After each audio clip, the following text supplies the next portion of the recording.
पाककलेमध्ये तुमचं खूप खूप खूप मनापासून स्वागत। शिल्लक राहिलेल्या कणकेपासून आज आपण एकदम जबरदस्त असा हा नाश्ता तयार केलेला आहे। एकदा जर तुम्ही बनवून खाल्लात ना तर रोज तुम्ही पीठ जास्तीचं जाणून बुजून जास्त मळून ठेवाल। इतका हा चवीला भारी लागतो, शिवाय हा झटपट देखील तयार होतो।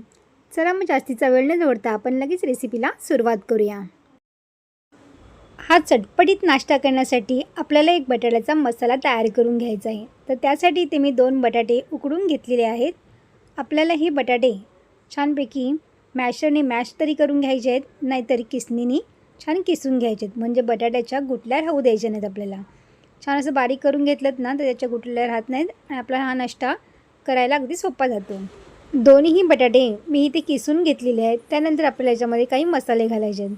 तिथे मी लाल तिखट मसाला घातलेला आहे, धना पावडर घालायची आहे, जिरा पावडर घालायची आहे, त्याचबरोबर आपल्या याच्यामध्ये चाट मसालासुद्धा घालायचा आहे, चवीनुसार मीठ घातलेलं आहे।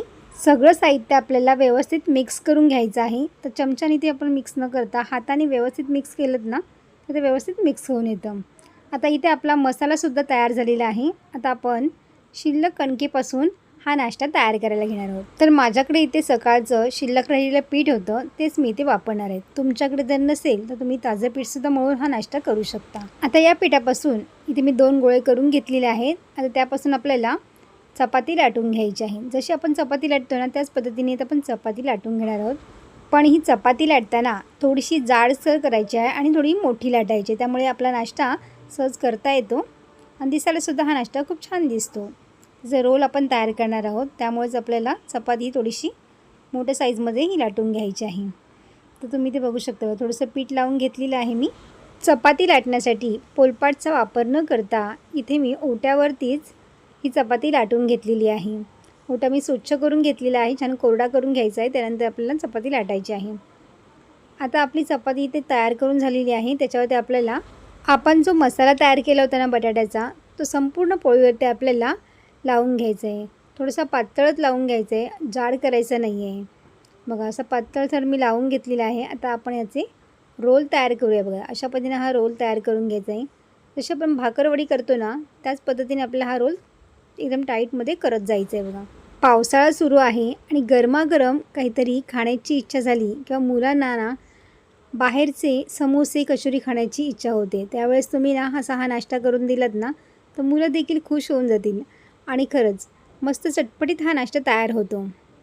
आता आपल्याला हा रोल करून झाल्यानंतर तुम्हाला हव्या त्या आकारामध्ये तुम्ही हा रोल असा कापून घेऊ शकता। बघा तर इथे मी अर्धा इंचावरती मी इथे कट करून घेणार आहे। तुम्हाला जर हवं असेल तर तुम्ही थोडंसं मोठ्या साईजमध्ये सुद्धा कट करून घेऊ शकता, म्हणजे थोडासा मोठा आपला रोल तयार होतो। तर हे बघा आता असा हा रोल तयार झालेला आहे ना, तर अशा पद्धतीने थोडंसं हाताने प्रेस करायचं। बघा थोडंसं दाबून घ्यायचं आहे। दाबल्यानंतर जर हाताला चिटकत असेल हा मसाला तर थोडंसं सुकं पीठसुद्धा इथे तुम्ही लावू शकता। तर असा हा नाश्ता तुम्हाला जर सकाळी मुलांच्या टिफिनला द्यायचा असेल तर तुम्ही अशा पद्धतीने हे रोल रात्रीच करून ठेवलंत ना तरी देखील चालेल। रात्री करून सकाळी फक्त तळून द्यायचं आहे। एखाद्या एअरटाईट डब्यामध्ये किंवा स्टीलच्या डब्यात तरी तुम्ही भरून ठेवलात ना तरी देखील चालेल। आता आपण याला फ्राय करूया। फ्राय करण्यासाठी इथे मी एक घोल तयार करून घेतलेला आहे। आता यामध्ये मी गव्हाचं पीठ घातलेलं आहे 2 चमचे, त्याचबरोबर इथे मी चिली फ्लेक्स घातलेला आहे आणि त्याचबरोबर थोडंसं मीठ घालायचं आहे। मस्त छान अशी पेस्ट तयार करून घ्यायची। एकदम ही पेस्ट घट्ट करायची नाही आहे, थोडी पातळच ठेवायची आहे। त्यानंतर आपले जे हे रोल तयार केलेले आहेत ना त्याच्यामध्ये अशा पद्धतीने सगळ्या बाजून छान कोट करून घ्यायचं आहे आणि छानपैकी तेलामध्ये फ्राय करून घ्यायचं आहे। तुम्ही याला डीप फ्रायसुद्धा करू शकता आणि किंवा शेलो फ्राय केलं ना तरी देखील चालेल, पण इथे मी शेलो फ्राय करून घेणार आहे। आणि त्याचबरोबर इथे मी सगळं एक एक करून इथे घालणार आहे। बघा आणि मीडियम गॅसवरती आपल्याला छान क्रिस्पी होईपर्यंत याला आपण फ्राय करून घेणार आहोत। गॅसची फ्लेम आपल्याला स्लो ठेवायची नाही आहे। मीडियम गॅसवरती तुम्ही केलं ना तर हा नाश्ता तेलकट होत नाही आणि आपण कमी तेलामध्ये हा नाश्ता तयार करतो आहे, त्यामुळे हा तेलकट होणार नाही। एक साईडून आपल्याला छान फ्राय झालेला आहे। आता दुसरी बाजूसुद्धा आपल्याला इथे करून घ्यायची आहे। तर तुम्ही इथे बघू शकताय बघा दुसरी बाजूसुद्धा आपल्याला इथे करायची आहे। दोन्ही बाजून छान एकदम क्रिस्पी झालेला आहे। आता आपण गॅस बंद करायचा आहे। हा मुलांच्या टिफिनसाठी तुम्ही देऊ शकता किंवा नाश्त्यासाठी एकदम जबरदस्त हा नाश्ता आपला खाण्यासाठी इथे तयार झालेला आहे। आता गॅस बंद करायचा आहे आणि गरमागरम मस्तपैकी सॉस बरोबर एन्जॉय करा। मस्त चटपटीत शिल्लक कणकेपासून हा जबरदस्त नाश्ता तयार होतो।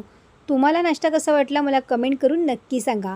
रेसिपी आवडली असेल तर लाईक, शेअर आणि सबस्क्राईब करा. बाजूचे बेल आयकॉन पण जरूर प्रेस करा, जेणेकरून जेव्हा पण मी नवीन व्हिडिओ अपलोड करेन त्याची सर्वात आधी नोटिफिकेशन तुम्हाला पाहायला मिळेल. पुन्हा भेटू अशाच एका नवीन रेसिपीमध्ये. तोपर्यंत मस्त खा आणि स्वस्त रहा.